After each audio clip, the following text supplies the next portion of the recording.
Alright, so I wanted to make a video that kind of explained the workflow for this class. Basically, what videos you watch in what order, what is the main intention for this course, and how to get the most out of it. So this course is intended to turn the student into a texture-able student.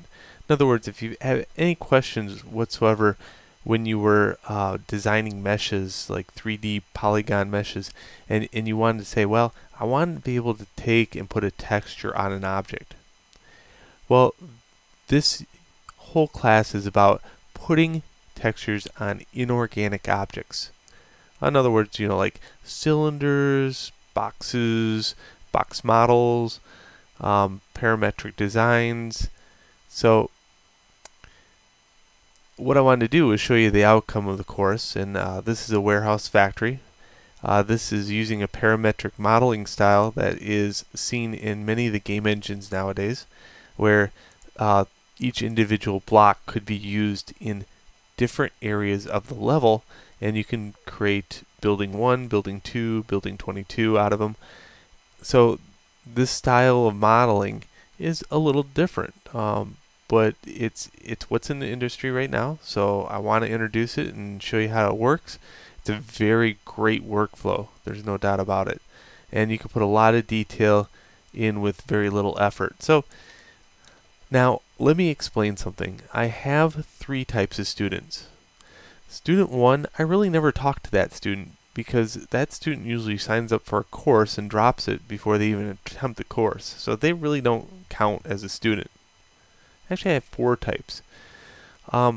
Student 2, they are the student that has a busy, active lifestyle. They're working like 3 or 4 jobs. They're just trying to make ends meet. They really just are going for a degree to have a degree, but they really have no understanding of what game design is and how much dedication and hard work it really is to be able to get a job in a very saturated market with game designers.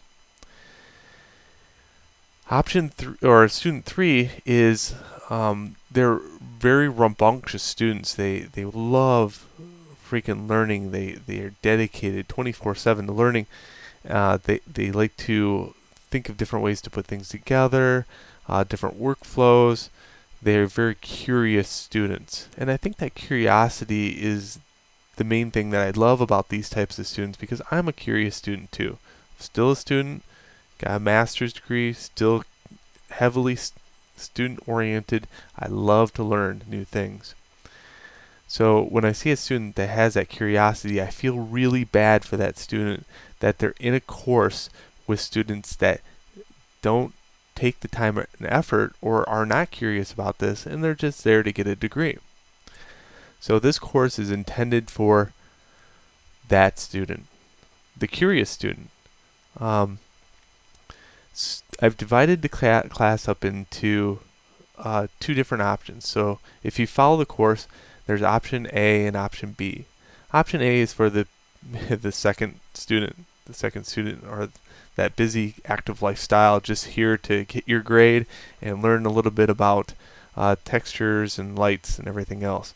And then option B was for the student that is very rambunctious, very curious, and want to learn all the angles to it. Now, in order to do that, it takes an incredibly large amount of organization to develop these courses. And it's kind of hard to follow if you're a new student to online learning. So what I have done is added a Google document to the very beginning in this playlist. It breaks down everything as far as the units concerned and the number on the video. So let me just kind of show you the video playlist. The video playlist is on youtube.com/cannedmushrooms and is labeled Game 225 Maya Texture Rendering and Light.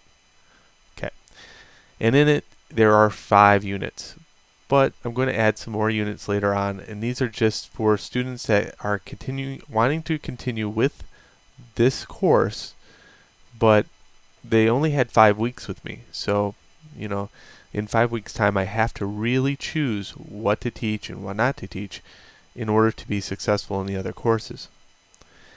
So Unit 1 is intended for that student that has no understanding of UVs whatsoever.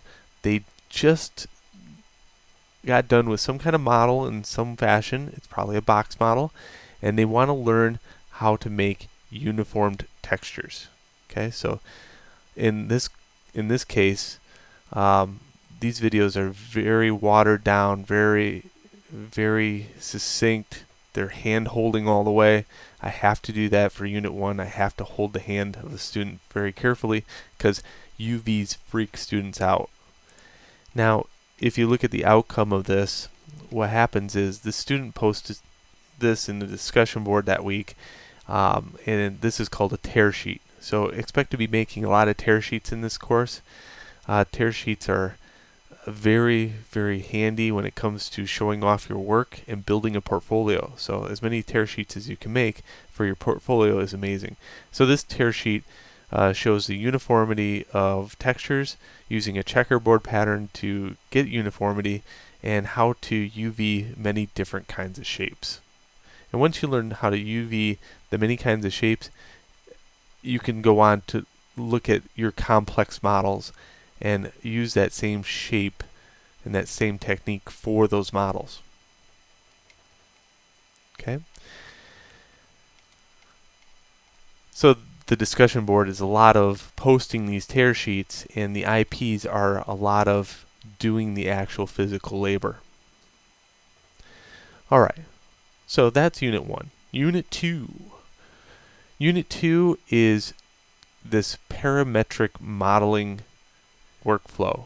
And I give students these pieces of geometry that can be built into a warehouse or factory, and you must do the UVs on those objects in this unit. Now, you have to think about definitely uniformity. You have to think about being able to stick meshes together and use them over and over again. This is very lean on game engines. And you don't have to create a billion textures for these things if you do it right.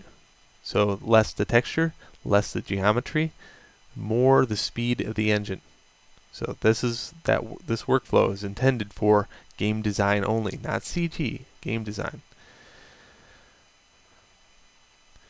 So in Unit 2, at the very end of it, there's 2 different discussion boards, and discussion board 1 is just posting a tear sheet of what you've created in the IP.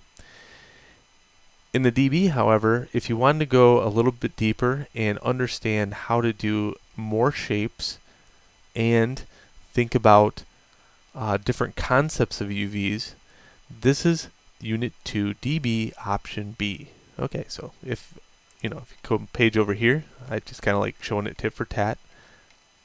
So Unit 2, you're going to be using these pieces and doing the UVs on them. There's the pieces right there. Unit 2 DB, you're going to be showing off those via tear sheet. So you're going to be creating a tear sheet just like you did back here. That shows the UVs and shows the shapes.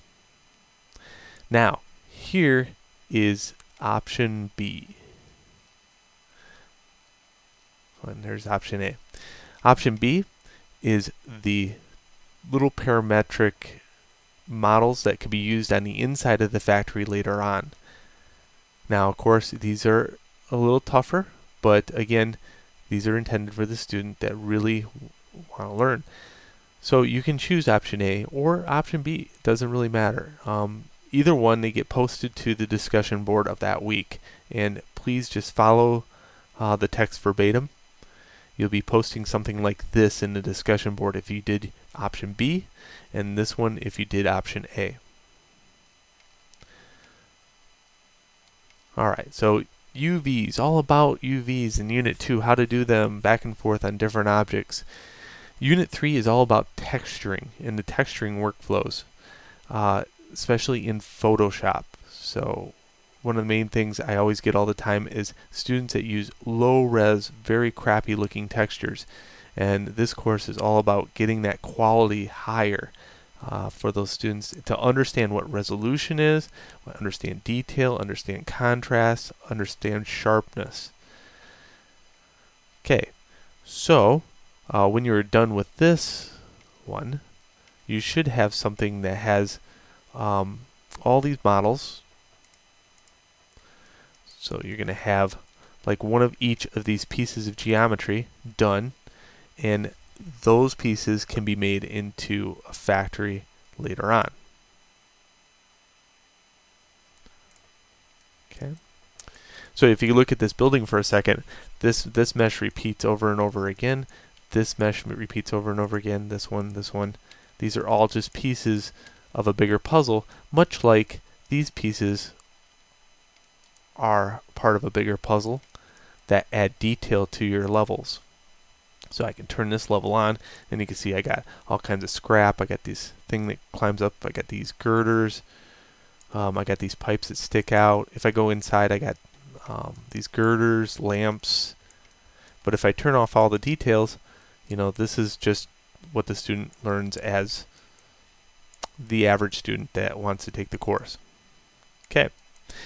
So that's what you're going to be doing. You're going to be looking at texturizing each one of these pieces and learning how to use them over and over again to create a bigger model.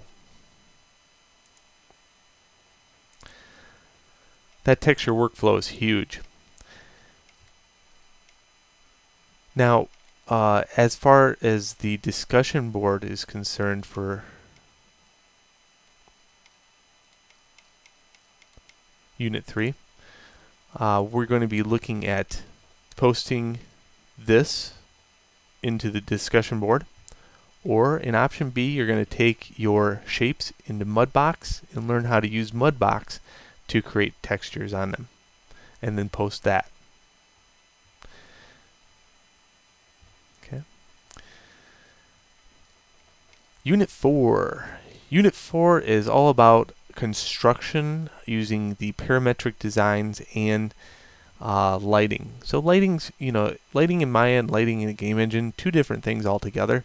You should think about if they are two different things. I'm just going to teach some of the very basics in Maya just to get you by, so you can think about lighting in a game engine a little bit more. So the lights are just about the same. I only covered lights that are in a game engine. I don't cover all the lights because this is only a 5-week course, and obviously it would take a long time to get all the texturing, all the lighting, and all the rendering taken care of. So in this lesson, you're going to be building the building from these parts, and then adding lights and adding indirect lighting, adding ground plane, and presenting your work. Now, if you chose option B throughout the entire class for the discussion boards, you're going to be getting something a little bit more detailed, where now you have these meshes that you can put into your level.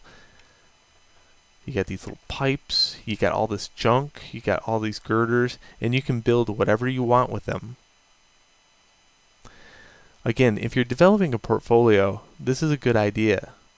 It's all about this. Presentation is everything with me. So I want you to present your work professionally, go above and beyond most students if you can, and in the end you'll come out clean with a good set of tear sheets and a good set of things that you can put in your portfolio. Unit 5 is giving you a weapon. Okay, and by Unit 5 you're probably ready to use the weapon against me in some manner. That's okay. I can take it. I got thick skin. So in Unit 5, I want you to understand texture baking. How to take a material and turn it into a texture. How to use ambient occlusion to your benefit to create more details in your designs. So all the units before didn't have any kind of baking in it because baking is usually handled in a game engine. But if you want to do character design, you have to understand baking, because baking is not handled real time on your character. So henceforth, a weapon being texture baked. And you can see this is a Colt revolver by one of the students. And you can see all the details. This is the low res, high res model. And here's all the maps that make up this gun. So I give you an axe to do. So do the discussion board first for that unit 5, and then you can go on to the IP. So a little bit different. Usually you're doing the IP first and then the discussion board, but in this case it's vice versa. So you're not going to see anything about the IP too much. Oh yeah, right here. So the IP says please complete the DB first. Guess what the IP is? Well, you'll have a weapon. Usually it came in from another class. If you don't have a weapon from the other class, I totally understand. It must be a complex weapon and you must model it within my class. A complex weapon is not a stick, it's not a bow, it's not one of those basic blow-off weapons that you might drag into my class. I always have students who say, well, I have a stick or I have a slingshot. Those aren't weapons. Those are your inability to model, and you want to bring it into my class and use your inability to texture on that model. Don't do that. I want a complex weapon. Complex weapons have 3 or 4 moving parts and show complexity across the design. Alright, cool. So you're going to be creating a tear sheet of that weapon and posting it and giving it to me, and also giving me the model. For every one of these, you're going to be uploading in the IP, you're going to be uploading your scene with all the textures. Please keep it clean. I need you to be able to upload it every week, and it's all about project management. For the DBs, you're going to be posting pictures. Please post the pictures live. I should be able to pull up the discussion board and see the picture without loading it in a third-party application. You will get marked down for your inability to present yourself in the discussion board. So please pay attention to this right here. Watch these videos, learn and understand them. They are how to create a tear sheet and how to post that tear sheet in the discussion board. Don't worry, this course sounds really long, really hard. It's not. I've walked very many students through both online and in the classroom with these same concepts.